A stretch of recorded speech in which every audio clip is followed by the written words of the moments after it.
বঙ্গোপসাগরে কিন্তু অলরেডি একটা বড় ঘূর্ণাবর্তের সৃষ্টি হয়ে গিয়েছে এবং এই ঘূর্ণাবর্ত কিন্তু আজ থেকে দেশের মধ্যে ঢুকতে পারে বলে মনে করা হচ্ছে।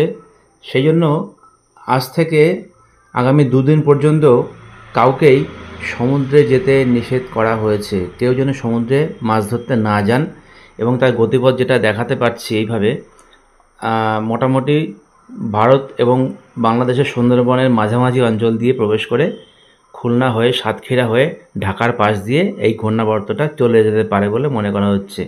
যদি না এটা কোনো ঘূর্ণিঝড়ে পরিণত হয় তাহলে মোটামুটি তুমুল বৃষ্টি আর 40 থেকে 50 কিলোমিটার বেগে ঝোড়ো হাওয়া বইতে পারে, এটুকু বলে দেওয়া হয়েছে। আর বৃষ্টি কিন্তু সাংঘাতিক বৃষ্টি হওয়ার সম্ভাবনা রয়েছে। মোটামুটি সারাদিনই আজ থেকে এবং আগামীকাল পর্যন্ত এই বৃষ্টি চলবে বলে মনে করা হচ্ছে।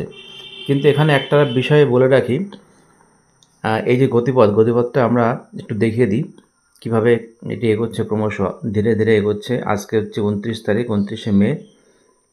দেখুন সুন্দরবন, ভারতবর্ষ এবং পশ্চিমবঙ্গের সুন্দরবনের মাঝামাঝি অঞ্চলে এই মুহূর্তে অবস্থান করছে। আমি একটু মার্ক করে দিই, মার্ক করে দিলে ভালো বুঝতে পারা যাবে। এই দেখুন এইখানটায় কিন্তু অবস্থান করছে এবং গতিপথ কিন্তু এদিক থেকে এসে ঠিক এদিক দিয়ে ঢাকার পাশ দিয়ে বেরিয়ে যাচ্ছে। এবার আমি প্লে করে একটু দেখাচ্ছি এটা কী অবস্থায় আছে। দেখুন এর পরবর্তী ধাপে 29 তারিখ বিকেলের দিকে, দেখুন বিকেলের দিকে বা সন্ধ্যার দিকে কিন্তু বাংলাদেশে ঢুকে গিয়েছে এবং মোটামুটি খুলনার কাছাকাছি অঞ্চলে অবস্থান করছে। এই সময়টায় কিন্তু প্রচুর পরিমাণে বৃষ্টি পশ্চিমবঙ্গে হবে এবং বাংলাদেশে হবে।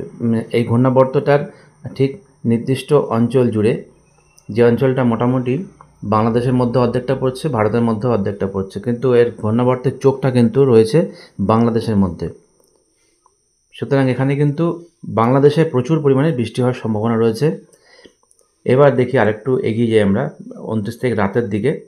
দেখুন এবার রাতের দিকে কিন্তু এটা ঢাকার দিকে চলে গেছে, ঢাকার পাশ দিয়ে এটা বেরিয়ে যাচ্ছে, বেরিয়ে এবং আগামীকাল অর্থাৎ শুক্রবার সকাল দিয়ে এটা এই ঘূর্ণাবর্তটা বেরিয়ে সোজা একদম ভারতের মেঘালয়ের দিকে ঢুকে যাচ্ছে। কিন্তু এই আগামীকাল এবং আজ এই কারণে এই দুটো দিন কিন্তু প্রচুর পরিমাণে বৃষ্টি হবে এটা বলে দেওয়া যাচ্ছে। আর বাতাসে যদি গতিবেগের কথা বলেন তাহলে গতিবেগ কিন্তু মোটামুটি এখানে দেখিয়ে দেওয়া যেতে পারে ঘূর্ণাবর্তের আশেপাশে মোটামুটি 50 থেকে 60 কিলোমিটার গতিবেগ থাকছে। তবে ডাঙায় যখন উঠবে তখন এর গতিবেগ ক্রমশ কমতে থাকবে। তো এই ছিল আজকের লেটেস্ট খবর আবহাওয়া সংক্রান্ত।